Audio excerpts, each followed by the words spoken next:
Assalamualaikum warahmatullahi wabarakatuh. Perkenalkan, nama saya Kiki Novianti dengan NIM 8777241114. Saya mahasiswa semester 6 dari UPBJJ Universitas Terbuka Yogyakarta, program studi PGSD. Di sini saya akan melakukan praktikum IPA tentang sifat-sifat cahaya, yaitu percobaan pemantulan cahaya.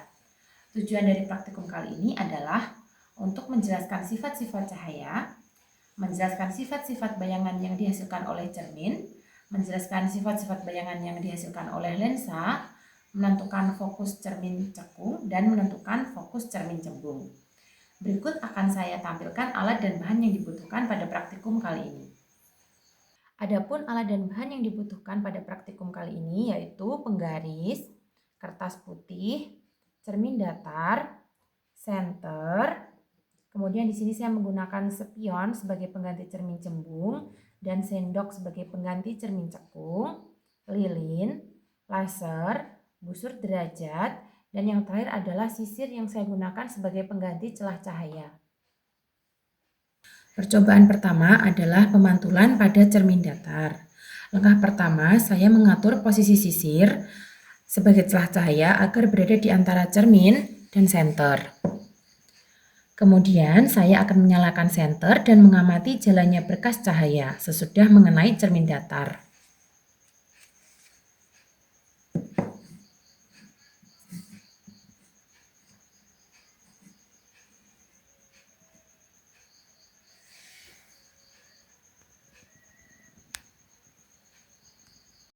Di sini dapat dilihat bahwa sinar datang lalu dipantulkan. Sudut pantul sama dengan sudut datang. Ini membuktikan bahwa sudut pantul dan sudut datang membentuk sudut yang sama besarnya terhadap garis normal, sehingga dapat disimpulkan bahwa sudut I sama dengan sudut R. Percobaan selanjutnya, saya akan membuktikan bunyi hukum Snellius menggunakan busur derajat dan laser supaya terlihat lebih jelas.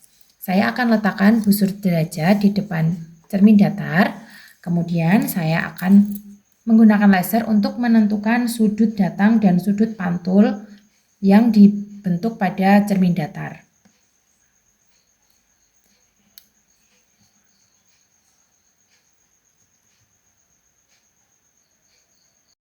Dapat dilihat ketika sudut datang atau I besarnya 60 derajat, maka sudut pantul atau R pada cermin juga 60 derajat.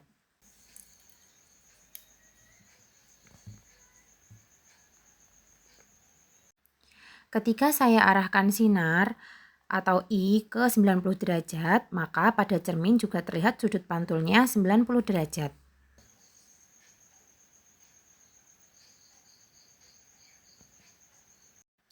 Begitu juga ketika sinar datang atau I berada pada 30 derajat, maka besar sudut pantul atau R juga 30 derajat. Percobaan selanjutnya adalah melihat sifat bayangan pada cermin datar. Langkah pertama, saya akan meletakkan lilin di depan cermin datar. Kemudian saya akan menggeser lilin ke kanan dan ke kiri untuk melihat bayangannya pada cermin. Setelah saya letakkan lilin di depan cermin, dapat dilihat bahwa bayangan yang terbentuk adalah maya, tegak, dan sama besar. Saat saya geser lilinnya, bayangan pun ikut mengikuti benda aslinya, sesuai dengan arahan saya. Ketika saya dekatkan, bayangan juga ikut mendekat. Ketika saya jauhkan, bayangan juga ikut menjauh.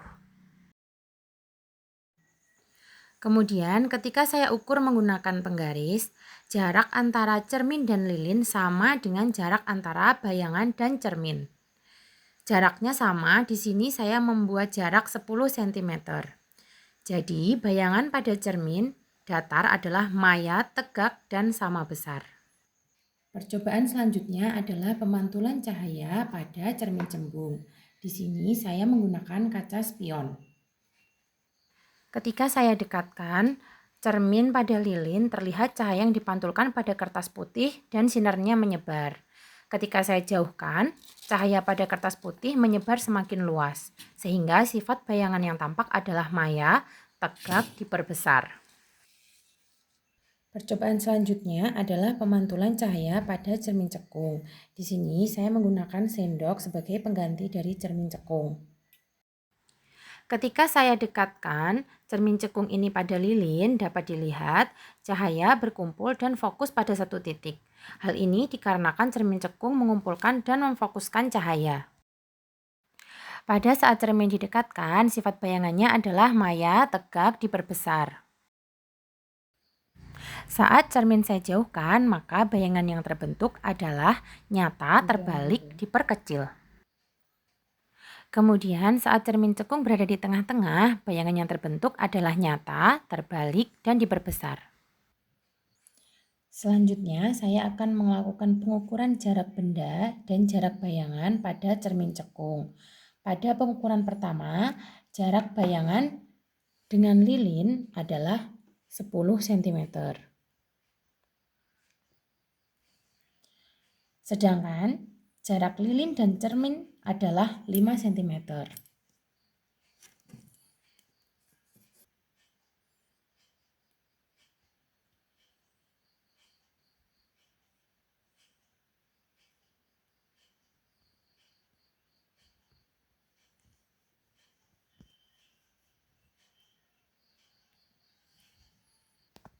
Pada pengukuran kedua, saya telah mengubah jarak lilin. Setelah saya ukur, jarak bayangan dengan lilin adalah 12 cm, sedangkan jarak lilin dengan cermin adalah 6 cm.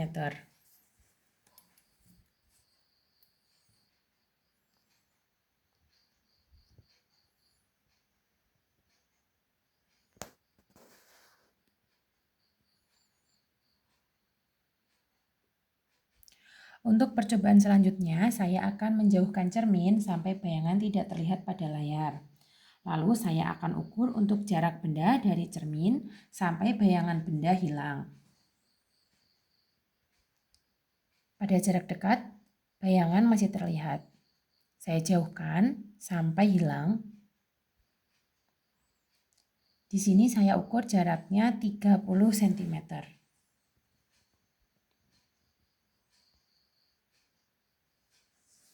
Selanjutnya, saya mundur ke belakang lagi sampai pada jarak 34